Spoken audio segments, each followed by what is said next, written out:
Hi, in this lesson, we are going to discuss about circular permutation. Circular permutation refers to the number of ordered arrangement of objects in a circle.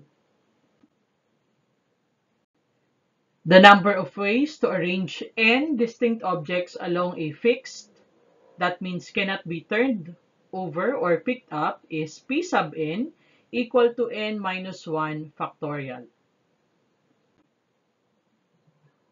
The number of n minus 1 factorial instead of n factorial, since all cyclic permutations of objects are equivalent because the circle can be rotated. So again, ang formula natin for circular permutation, if the objects cannot be picked up, hindi pwedeng mabuhat, hindi pwedeng baligtarin, is n minus 1 factorial. And tinatanggalan natin yan palagi ng isa or nagma-minus 1 tayo because yung circle can be rotated. Okay, to further understand our topic, let's have our story problem. Grace is planning to have her son baptized. She is on a tight budget, so she is the one organizing the whole event from the seating arrangement, decorations, and giveaways. Grace asked 4 male friends and 4 female friends to be her son's godparents. So she needs to arrange them on a circular table with 8 chairs on it. In how many ways can she do it? Now remember, yung ating table with 8 chairs cannot be turned over or flipped.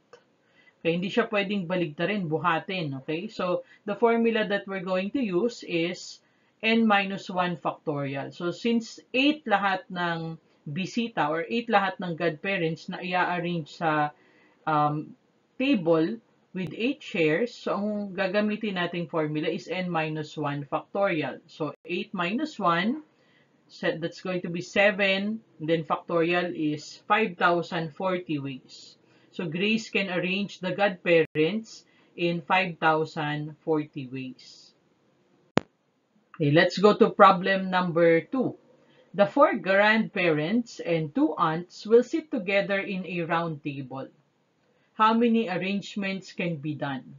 Now we know that there are 6 persons to be arranged in a round table with 6 chairs.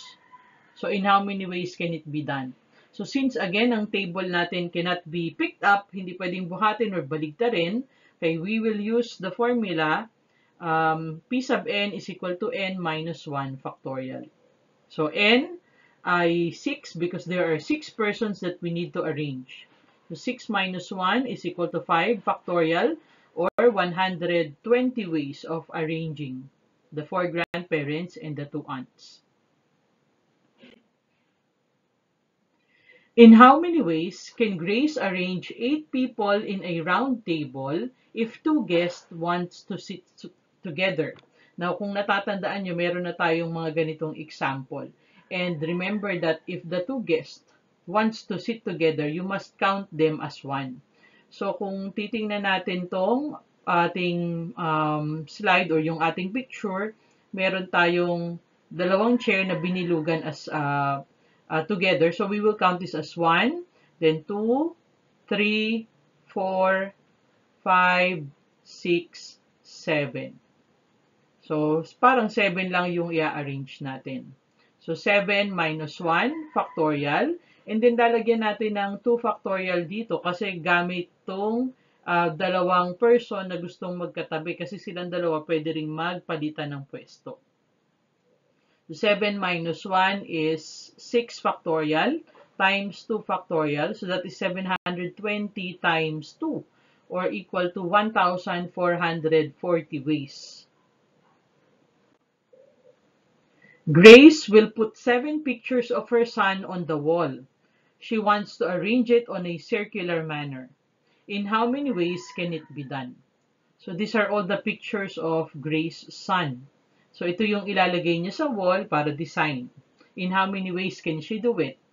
So yung solution natin is n minus 1 factorial. So take note yung pictures, hindi mo yan pwedeng buhatin at baligtarin kasi magiging iba rin yung itsura niyan. So, n-1 pa rin yung ating formula. So, n-1 factorial, 7 pictures lahat. 7 minus 1 is equal to 6. 6 factorial is equal to 720 ways. Okay, let's go to problem number 5.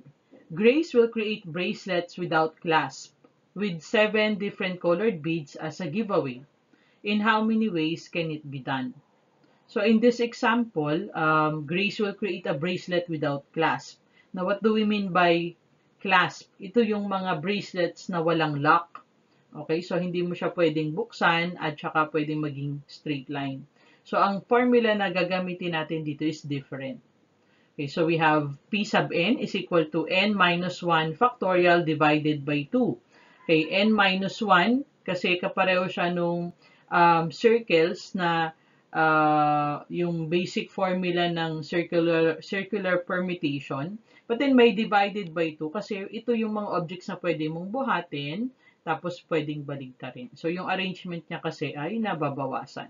So we have 7 minus 1 factorial divided by 2. So yung n will be replaced by 7 kasi nga 7 beads yung kailangan nating i-arrange sa mga bracelet.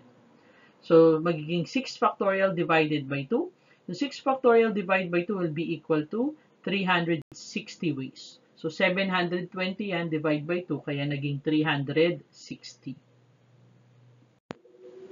Okay, please take down notes of our second formula. So the bracelets and key rings without clasp or without locks may be turned over or flipped over. So the formula is n minus 1 factorial divided by 2. Okay, problem number 6. Grace will create bracelets with clasp with 6 different charms as a giveaway. In how many ways can it be done? Okay, so tingnan nyo po yung picture na nandito sa ating problem number 6. So meron siyang bracelet with clasp. So when you say clasp, meron siyang lock. Okay, so pag may lock ang isang bracelet, di ba pwede mo siyang gawing straight line?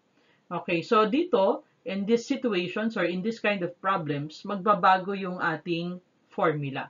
So the formula is P sub n equal to n factorial divided by 2. So kung natatandaan nyo, no, yung sa ating permutations, linear permutation, ang formula doon ay n factorial. So parang in-apply siya dito, kaya lang divided by 2 kasi itong mga bracelets with clasp, pwede rin siyang buhatin at pwedeng i-flip over or baligtarin. So n factorial divided by 2.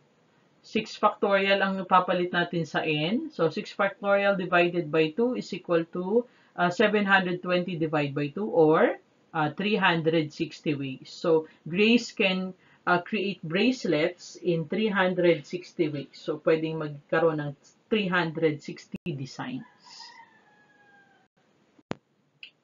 Please take note of our third formula. So, bracelets with clasp or with locks may become a straight line. It can also be turned over or flipped over. So the formula is n factorial divided by 2. Okay, so take note of the formulas. So P sub n is equal to n minus 1 factorial if you will arrange people or things that cannot be turned over in a circle. And then, the formula naman is n minus 1 factorial divided by 2. If you're going to arrange things that can be flipped over or turned over, like bracelets without clasp or lock. Ito yung mga bracelet or key rings na pwede mong baligtarin, kaya lang hindi mo pwedeng buksan at maging straight line. So our third formula is n factorial divided by 2 if you're going to arrange things that can be flipped over, turned over, like bracelets with clasp or locks. Kasi pwede mo siyang buksan and they can form a straight line. Okay, thank you for watching.